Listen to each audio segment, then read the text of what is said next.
Que racontent les sons de l'horreur? Ces cris, ces souffles et ces silences pourraient-ils cacher un message? Le cinéma horrifique dissémine depuis sa naissance un langage sonore que chacun a fini par assimiler, qu'il soit amateur du genre ou non. Ces grognements et ces bourdonnements forment un code qui a incubé dans notre culture populaire. Ce code, nous nous en servons inconsciemment pour capter des informations dans le bruit d'une scène ou dans le mutisme d'un personnage. Sans nous en rendre compte, nous écoutons et comprenons une langue qui n'est pas faite de mots. Et ainsi, lorsque le sang jaillit, nous sommes capables de percevoir les cris de la chair.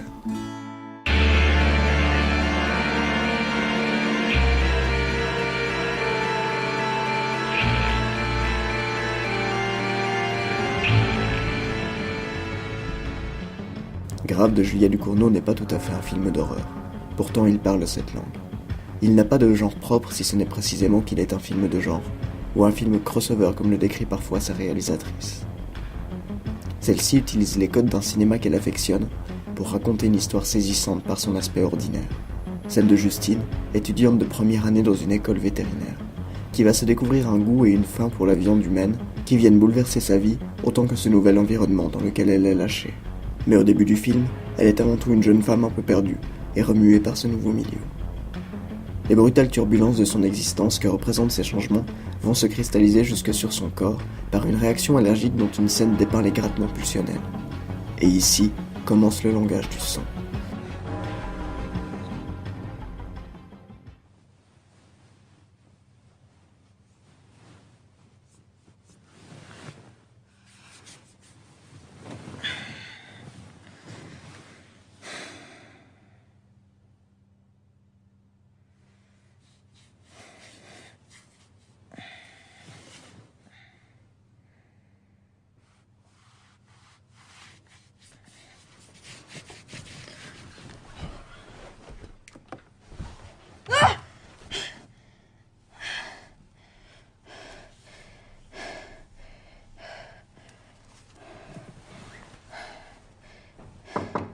Oh, ça va? Oui, rentre pas.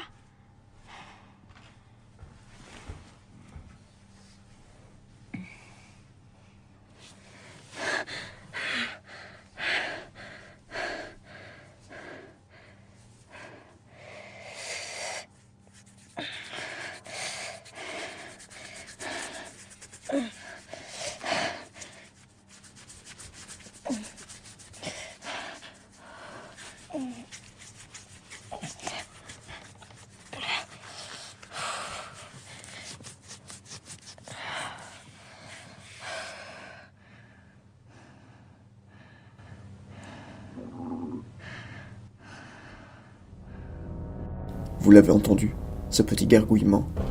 Il s'agit d'un présage pour l'oreille attentive, ou d'une annonce dans le vocabulaire des scénaristes. Et notre propre estomac se serre tandis que le micro est devenu notre oreille et que nous revêtissons cette peau.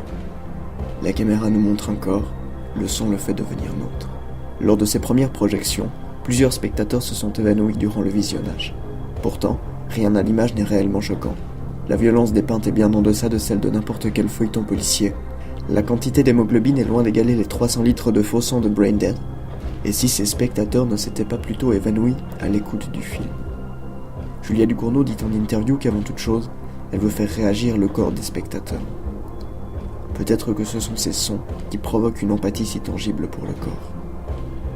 Une scène plus que les autres démontre la puissance évocatrice que peut capturer notre ouïe.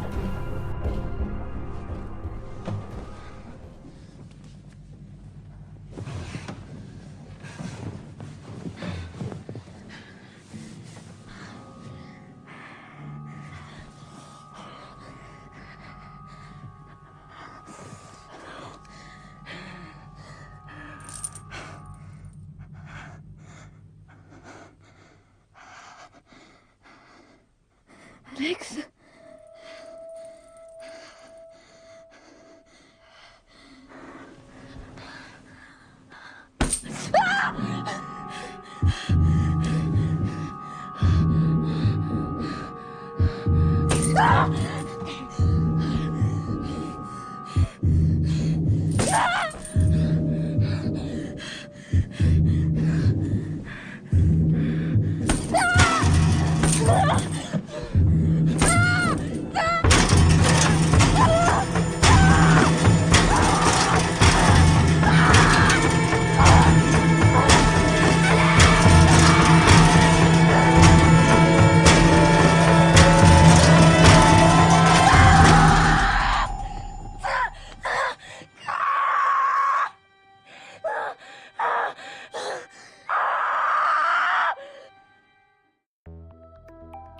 qui ne voyez pas l'image, je suis persuadé que tout un décor sanguinolent a pris place dans votre esprit.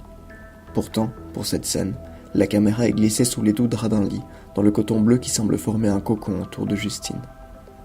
L'image et le son se répondent, font des jeux sans mots qui pourtant disent beaucoup. Et des fois, l'un se joue de l'absence de l'autre. Il en va ainsi de cette scène dans le noir, dans laquelle les dialogues et les pas sont nos seuls phares. Et d'autres fois où l'image hurle dans un air muet. La réalisatrice l'explique ainsi. Je fonctionne par symbole, pour que tout se comprenne à l'image, quitte à couper le son. Mais dans cette scène que nous venons d'écouter, c'est le dialogue entre ces deux outils de la narration, et le contraste qu'il provoque, qui permet de délivrer aussi efficacement son message.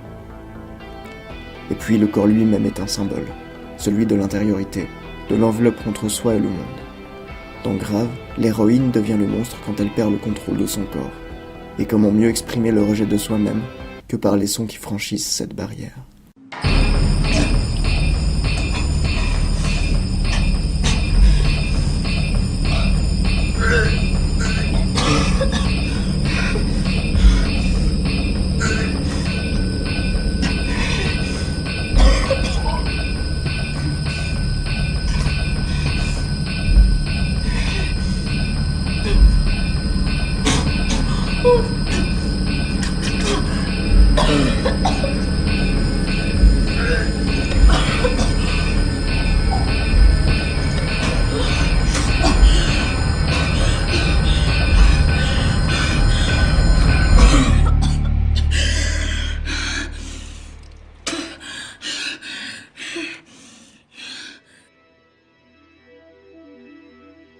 Finalement, ce sont les bruits les plus triviaux, les plus universels qui parviennent le mieux à nous faire réagir. L'horreur est peut-être bien plus quotidienne que nous le croyons. Et c'est ici que réside la force du genre. Il parle aux tripes parce qu'il nous ramène à ce que nous partageons tous, la fragilité et la banalité de la chair.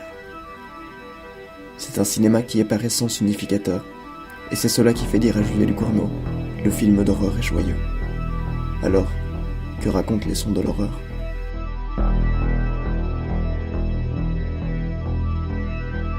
Il raconte le corps. Parti cannibale, le son des cannibales. On bouffe le rat, passé sur une pierre tombale. Le succès, les dents rouges, le flow est couleur rubis. À nos chaussures des lacets, entre chaque roue des yébis.